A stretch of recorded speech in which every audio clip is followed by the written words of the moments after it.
सभी बच्चे ध्यान दें। आज हम पढ़ेंगे uses of artificial satellites. Black board पर ध्यान दीजिएगा। हमारा टॉपिक है यूजेस ऑफ आर्टिफिशियल सैटेलाइट्स या हिंदी में कृत्रिम उपग्रहों के उपयोग। यहाँ ध्यान दें, ये कुछ उपयोग हैं जो हम एक एक करके आपको एक्सप्लेन करेंगे। पहला इसका उपयोग है to study the upper region of the atmosphere. हमारी पृथ्वी के चारों ओर एक वायुमंडल की परत लगी हुई है और अगर इसके आगे चले जाए तो वहाँ स्पेस है, वैक्यूम है, वहाँ पर भी विभिन्न प्रकार की परतें हैं। उनका अध्ययन करने के लिए हम आर्टिफिशियल सैटेलाइट का उपयोग करते हैं। दूसरा है to obtain the information about the space. अंतरिक्ष की विभिन्न जानकारियां प्राप्त करने के लिए आर्टिफिशियल सैटेलाइट का उपयोग किया जाता है। इसका थर्ड नंबर है to communicate weather forecast for the earth. पृथ्वी पर मौसम संबंधी जानकारी भी कृत्रिम उपग्रहों के द्वारा दी जाती है। जब कृत्रिम उपग्रह नहीं थे तो मौसम की सटीक जानकारी नहीं होती थी। अब कुछ उपग्रह इस प्रकार के बनाए गए हैं जिनके द्वारा विभिन्न स्थानों के मौसम की सटीक जानकारी दी जाती है। इसके बाद नेक्स्ट नंबर है to study about the radiation from the sun and other space. अब हमारी पृथ्वी पर सूर्य से विभिन्न प्रकार के विकिरण आ रहे हैं तथा स्पेस में जो और तारे हैं उनसे भी विभिन्न प्रकार के विकिरण आ रहे हैं और उन विकिरण या रेडिएशन का अध्ययन भी हम आर्टिफिशियल सैटेलाइट की मदद से करते हैं। इस तरह से रेडिएशन की जानकारी भी इन्हीं सैटेलाइट के द्वारा की जाती है। नेक्स्ट है टू अचीव डिस्टेंट टेलीकास्टिंग। ये बहुत इंपॉर्टेंट है। हमारा रेडियो, हमारा टेलीविज़न जब आर्टिफिशियल सैटेलाइट नहीं थे तो बहुत कम दूरी तक प्रसारण कर पाता था। अब जब से आर्टिफिशियल सैटेलाइट आ गए हैं तब से अत्यधिक दूरी पर हम रेडियो और टेलीविज़न सिग्नल का प्रसारण करते हैं। यहाँ तक कि अब हम एक स्थान पर बैठकर संपूर्ण पृथ्वी पर रेडियो सिग्नल और टेलीविज़न सिग्नल भेज सकते हैं। ये सब कृत्रिम उपग्रह के द्वारा ही संभव हुआ है। हमारे यहाँ जो हमारा इंडिया का सैटेलाइट है ASAT-B, उसका भी यही काम है। वो भी रेडियो सिग्नल को पृथ्वी के विभिन्न स्थानों तक भेजता है और वहाँ से रिसीव करता है। इसके बाद है टू स्टडी अबाउट द मेटेराइट्स। मेटेराइट्स वास्तव में ब्रह्मांड में पाए जाने वाले उल्का पिंड होती हैं।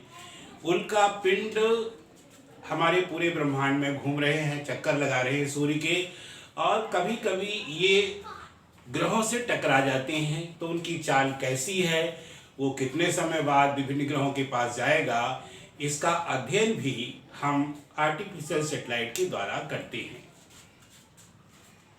इसके बाद नेक्स्ट है space flights are possible due to the artificial satellites. हम पहले अंतरिक्ष में उड़ान नहीं भर सकते थे। क्यों? हमें अंतरिक्ष के बारे में कोई जानकारी नहीं थी। जब से आर्टिफिशियल सैटेलाइट्स अंतरिक्ष में गए हैं तो हमें अंतरिक्ष की विभिन्न जानकारियां हो गई है और उसी आर्टिफिशियल सैटेलाइट्स को प्लेटफॉर्म बना करके हम अंतरिक्ष में उड़ान भरते हैं और वहां से विभिन्न प्रकार की जानकारियां कलेक्ट करते हैं या एकत्र करते हैं। इस प्रकार से हम आर्टिफिशियल सैटेलाइट का अपने जीवन में उपयोग करते हैं, जो मैंने यहाँ पर आपको बताए हैं। अब इसके बाद इसके साथ एक और टॉपिक है जो हम पढ़ेंगे। वो टॉपिक है absence of atmosphere around the moon.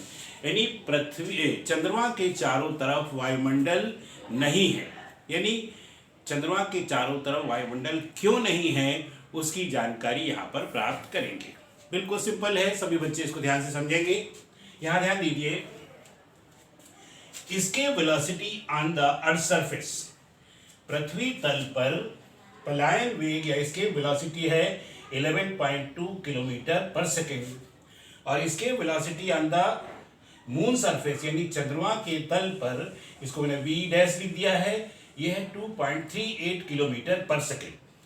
और जो हमारी लाइट गैसेस हैं, हल्की गैसें हैं, उनकी average velocity of the gases like hydrogen molecules, इनकी वीआरएमएस वैल्यू है 2.5 किलोमीटर पर सेकेंड। आप सभी केमिस्ट्री में पढ़ चुके हैं या फिजिक्स में भी कहीं कहीं पढ़ चुके हैं कि सभी गैसों के मॉलिक्यूल्स जो हैं वो रैंडम मोशन करते रहते हैं, जिनकी एवरेज वेलोसिटी 2.5 किलोमीटर पर सेकेंड है। अब इन तीन जो डाटा दिए हैं, इनके आधार पर आप बड़े आसानी के साथ इस चीज को समझ सकते हैं।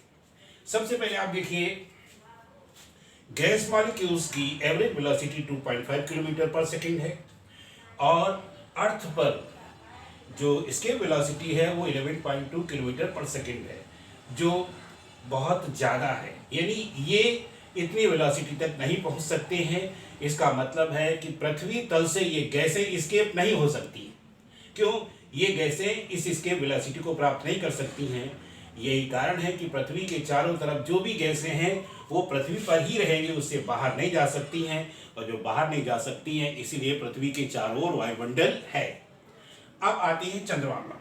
ध्यान दीजिए, चंद्रमा पर इसकी वेलोसिटी 2.38 किलोमीटर पर सेकेंड है और मॉलिक्यूल्स की एवरेज वेलोसिटी 2.5 किलोमीटर पर सेकेंड है। ध्यान दें, ये जो लाइट गैसेस के मॉलिक्यूल्स की एवरेज वेलोसिटी है वो 2.5 है और इसके velocity on the surface of the moon 2.38 kilometre है। ये छोटी है और ये बड़ी है। इसका मतलब है कि गैसेस की एवरेज वेलोसिटी चंद्रमा की सतह की जो एस्केप वेलोसिटी है उससे ज़्यादा है। इसका मतलब है अगर ये गैसेस चंद्रमा की सतह पर पहुंचती हैं तो पहुंचते ही एस्केप हो जाएंगी, वहां से उड़ जाएंगी। क्यों? ये वेलोसिटी चंद्रमा की एस्केप वेलोसिटी से ज़्यादा है। तो जब ये लाइट गैस है उस पर रुक नहीं सकती हैं, यानी उससे एस्केप हो जाएंगी, तो फिर चंद्रमा में वायुमंडल संभव नहीं है। तो सभी बच्चे समझ गए होंगे क्यों संभव नहीं है। चूंकि गैसेस मॉलिक्यूल्स की एवरेज वेलोसिटी 2.5 किलोमीटर पर सेकेंड है, जो अधिक है किससे? चंद्रमा की एस्केप वेलोसिटी से। इसलिए चंद्रमा के चारों तरफ जो भी गैसें आएंगी वो चंद्रमा की सतह से एस्केप हो जाएंगी। इसका मतलब क्या है? These gases या these gas molecules cannot stay on the surface of the moon. That is why atmosphere is absent around the moon. सभी बच्चे समझ गए होंगे। इसको समझ करके सभी बच्चे लिख लेंगे।